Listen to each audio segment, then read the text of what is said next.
गांव में एक चतुर और सुंदर बिल्ली रहती थी, जिसका नाम बिल्लू था।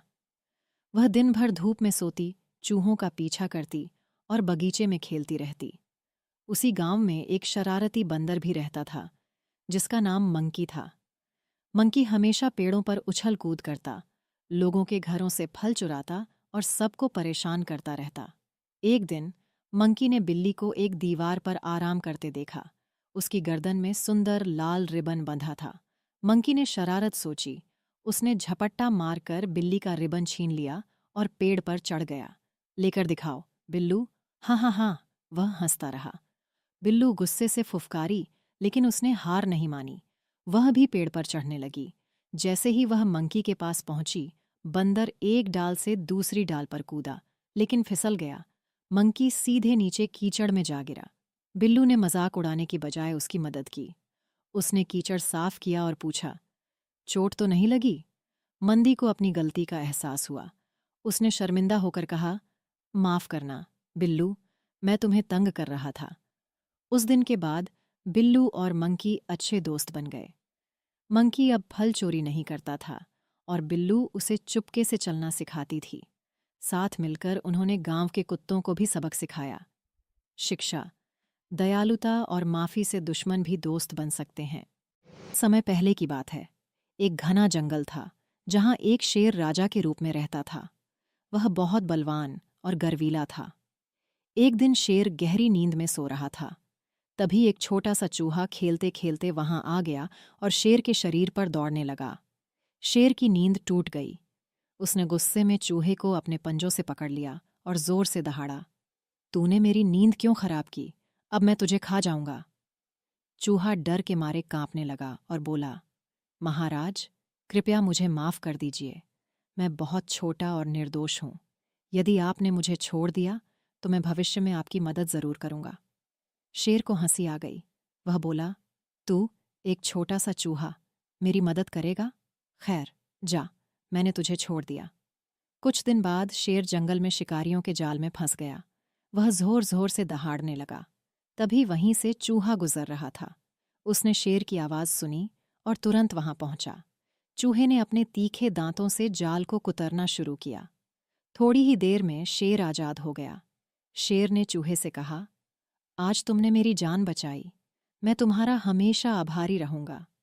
चूहा मुस्कुराते हुए बोला, मैंने कहा था ना महाराज, एक दिन मैं आपकी मदद जरूर करूंगा। शिक्षा, कभी किसी को छोटा मत समझो। हर किसी का अपना महत्व होता है। समय की बात है। एक घने जंगल में एक बड़ा और ताकतवर हाथी रहता था। वह बहुत घमंडी था और हमेशा अपने बल का घमंड करता था। वह छोटे छोटे जानवरों को परेशान करता और उनका मजाक उड़ाता।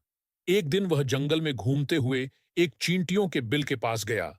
उसने पानी छिड़क कर सारी चींटियों को भिगो दिया और हंसते हुए बोला, तुम सब कितनी छोटी और कमजोर हो। तुम्हारा इस दुनिया में कोई मतलब ही नहीं है।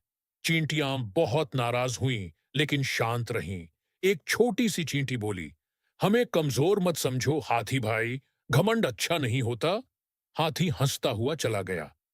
अगले दिन जब हाथी एक पेड़ के नीचे सो रहा था, तो वहीं छोटी चींटी धीरे धीरे उसके सूंड में घुस गई और उसे काटने लगी। हाथी दर्द से चिल्लाने लगा, इधर उधर भागने लगा, लेकिन कुछ नहीं कर पाया। थोड़ी देर बाद चींटी बाहर आ गई और बोली, अब समझे घमंड का क्या नतीजा होता है। हाथी बहुत शर्मिंदा हुआ और माफी मांगने लगा। उस दिन के बाद वह कभी किसी छोटे जानवर को परेशान नहीं करता था। कहानी से सीख, कभी भी किसी को छोटा या कमजोर मत समझो। छोटे छोटे जीव भी बड़े काम कर सकते हैं। घने जंगल में एक खरगोश रहता था। वह तेज दौड़ सकता था, लेकिन बहुत डरपोक था। उसे हमेशा आसमान में उड़ती चील से डर लगता था। चील ऊंचाई से उड़ती और कभी-कभी छोटे जानवरों को पकड़कर ले जाती थी। खरगोश हमेशा झाड़ियों में छुपा रहता और सोचता, काश मैं भी चील की तरह उड़ सकता, तो कोई मुझे पकड़ नहीं सकता। एक दिन चील नीचे उतरी और खरगोश से बोली, तुम हमेशा छुपते रहते हो, डर में जीना कोई जीना नहीं है। खरगोश बोला, मैं छोटा और कमजोर हूं, उड़ नहीं सकता, ना ही ऊंचाई देख सकता हूं। तुम कितनी ताकतवर हो। चील मुस्कुराई और बोली, हर किसी की अपनी ताकत होती है। मैं उड़ सकती हूँ, पर तुम्हारी तरह जमीन पर तेज नहीं दौड़ सकती। उसी समय एक शिकारी ने जंगल में जाल बिछा दिया। चील उड़ती हुई आई और ऊपर से देखा। उसने झट से खरगोश को पुकारा, नीचे जाल है, मत जाओ। खरगोश ने चील की बात मानी और समय रहते बच गया। दोनों ने एक दूसरे की खूबियों को समझा और अच्छे दोस्त बन गए। कहानी से सीख, मॉरल, हर किसी की अपनी खासियत होती है। दूसरों से तुलना करने की बजाय हमें अपनी ताकत को पहचानना चाहिए। गांव में 2 बिल्लियां रहती थीं। वे आपस में बहुत अच्छी दोस्त थीं, लेकिन कभी-कभी किसी चीज़ को लेकर उनमें झगड़ा हो जाता था। एक दिन उन्हें एक रोटी मिल गई। अब दोनों रोटी को लेकर झगड़ने लगीं। पहली बिल्ली बोली, यह रोटी मुझे मिली थी, इसलिए यह मेरी है।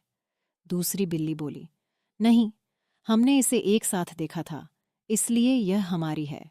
झगड़ा इतना बढ़ गया कि उन्होंने सोचा कि किसी तीसरे को बुलाकर रोटी बराबर बांटने को कहा जाए। उन्हें एक चालाक बंदर मिला। बिल्लियों ने उसे सारी बात बताई और रोटी बराबर बांटने को कहा। बंदर ने कहा, ठीक है, मैं न्याय करूंगा। उसने रोटी को 2 टुकड़ों में तोड़ा और तुलने के लिए दोनों हाथों में पकड़ लिया। लेकिन एक टुकड़ा बड़ा और दूसरा छोटा था। बंदर बोला, ओह, ये तो बराबर नहीं है, मैं बड़ा टुकड़ा थोड़ा सा खा लेता हूँ। उसने बड़े टुकड़े से थोड़ा खा लिया, लेकिन अब छोटा टुकड़ा बड़ा लगने लगा। अब बंदर बोला, अब यह बड़ा है, और उसने उस टुकड़े से भी थोड़ा खा लिया। इस तरह बंदर बार बार काटता गया और अंत में पूरी रोटी खा गया। बिल्लियां मुंह ताकती रह गईं। शिक्षा, झगड़े का फायदा हमेशा तीसरा उठाता है। यदि आपको